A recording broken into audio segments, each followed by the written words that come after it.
You know what? There's a lot of questions in here about getting paid. And one thing I want to tell you is if you are freelancing in a professional capacity, it's incumbent on you to watch Mike Monteiro. I'm about to curse. I apologize, I'm about to curse. It is incumbent on you as a freelancer to watch Mike Monteiro's Fuck You, Pay Me video. It is one of the gems of the internet, and it is a really important talk.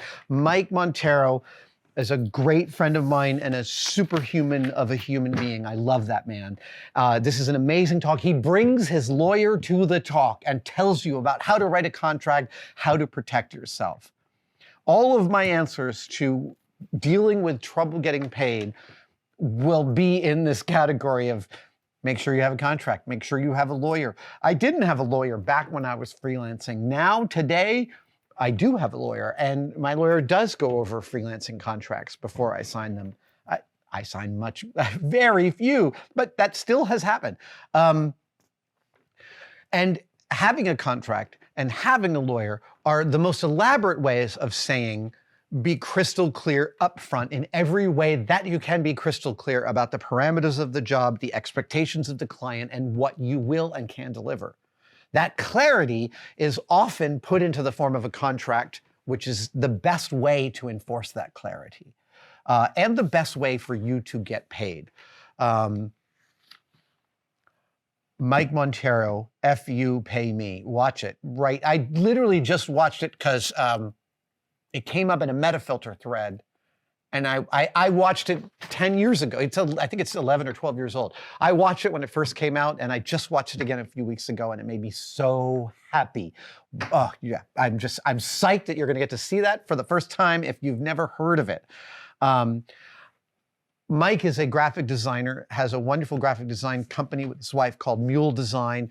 They have made every mistake imaginable, and Mike talks about it openly. When I have to pay freelancers, I often consult with Mike about the best way to be fair. When we wanted to sell stick-on tattoos of my tattoo, I consulted with Mike about how to make the best deal for the tattoo artist so that we could proceed legally in a way that everyone was happy with. Getting paid, get a contract. Your lawyer will make you more money than they cost if you are utilizing the system correctly. Seriously, my lawyer is my rainmaker.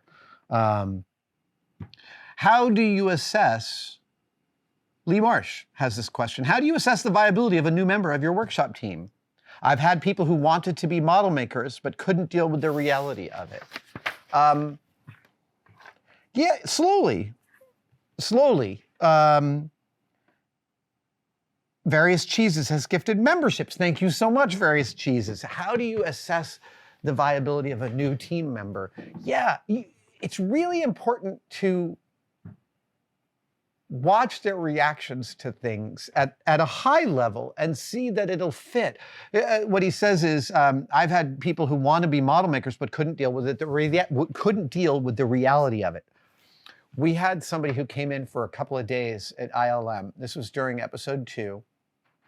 And the supervisor had given them like a box full of like 80 things to spray paint. This is 95% of the work in special effects is this kind of work. They had to go out into the sun, outdoors, and they had to spray 90 of these things. And they went out there, and an hour later they came back and said to the supervisor, I'm done. And he went, you finished all 90 of those in the last hour? And that person said, no, it's a terrible, awful job. I'm wondering if you have anything else.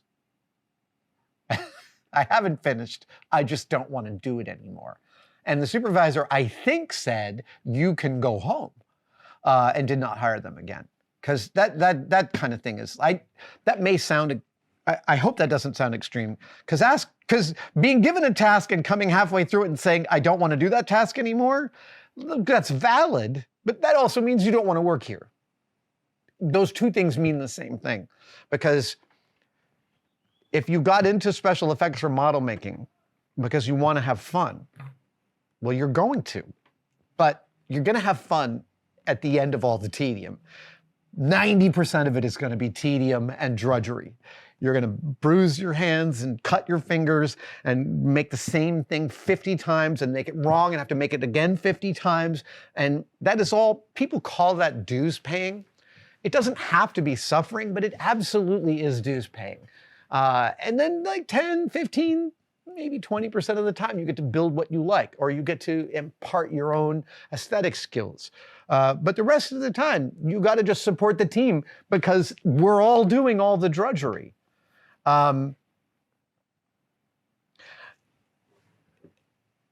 Assessing a new team member, which is building a new relationship, is also the foundation for that relationship is properly built with communication. And so if you are bringing in a new person and you'd like to assess their viability, the first way you can do it is by watching how they work, watching their reactions and stuff. But the other is by talking to them about their experience and hearing feedback from them about how it's going. It is really important. That is a really like a vital part of your job as a supervisor, is to check in with folks and see how they're doing, are they happy? I personally think of it as a moral value that a workplace is it doesn't necessarily have to be a joyful environment, but it shouldn't be a unpleasant environment. Yeah, pleasantness should reign. And in assessing the viability of a new member, you know, there's all sorts of ways that they can fit in. I have worked in places where someone kept their job for years and they weren't that great at it, but they were so great to work with and their attitude was so good, it made the workplace function better. I can't quite explain that, but that was really true. This less smart person did a fantastic job in their job because of their attitude more than anything else. And that attitude, it really matters. I think, let me just see if there's been any more live questions. No, I think that's it. Let me just see if I've missed anything here. C2 Lawson, I'm gonna finish on this one. C2 Lawson says, I worked in a metal fabrication shop where wearing personal protective equipment was not enforced. Have you ever dealt with anything like that? Yeah, I've dealt with all sorts of differing amounts of what people thought of as proper amounts of personal protection. If it's just about their protection, it might not be your circus or your monkey. That being said, if you feel like a workplace is lax enough about this to create problems, then I would deal with it by calling OSHA, frankly. If the supervisors aren't dishing out the proper amount of PPE, that's different than workers being unwilling to wear it. And again, this all falls under the purview of what is your circus and what's your monkey. The serenity prayer, what can you control here and what can't you control? Yeah, I was even mocked for always having safety glasses and hearing protection on. Man, that is just, yeah, I remember getting some crap for that too in early theater days. Look, it's, there's two ways people can be unsafe at work. They can be unsafe with themselves, which is unpleasant, and people should be working so that they're safe for themselves. And then are they being unsafe for the people around them? And that's a much bigger one, much bigger. And in those cases, I would be bringing in the supervisors or even OSHA.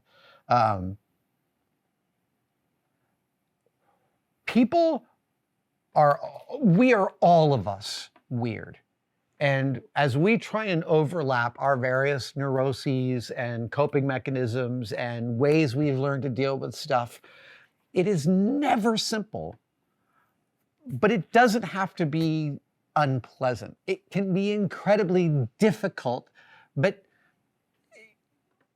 that piece of advice that was passed on about forgiving each other is really, really vital to me.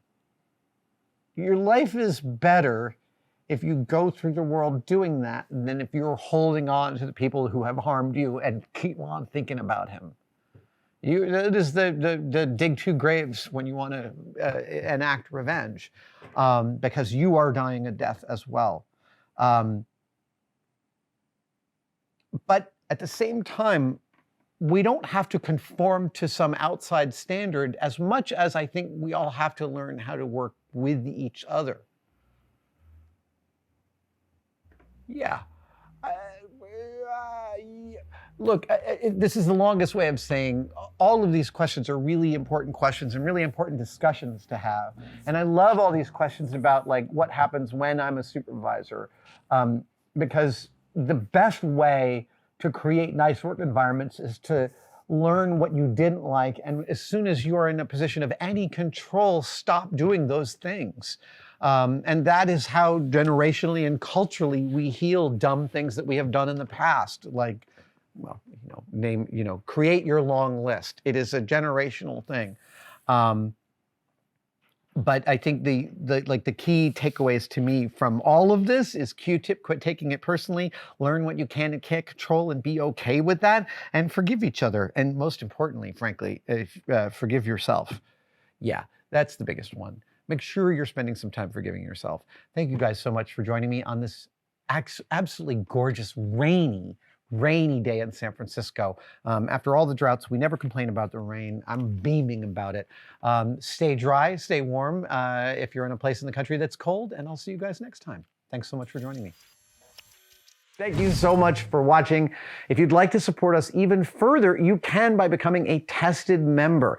Details are, of course, below, but it includes all sorts of perks, and we're building them all the time. You get advanced word and behind-the-scenes photos of some of our projects. Questions, you get to ask direct questions during my live streams, and we have some members-only videos, including the Adam real-time series of unbroken, unedited shots of me working here in the shop. They are weirdly meditative. Thank you guys so much. I'll see you on the next one.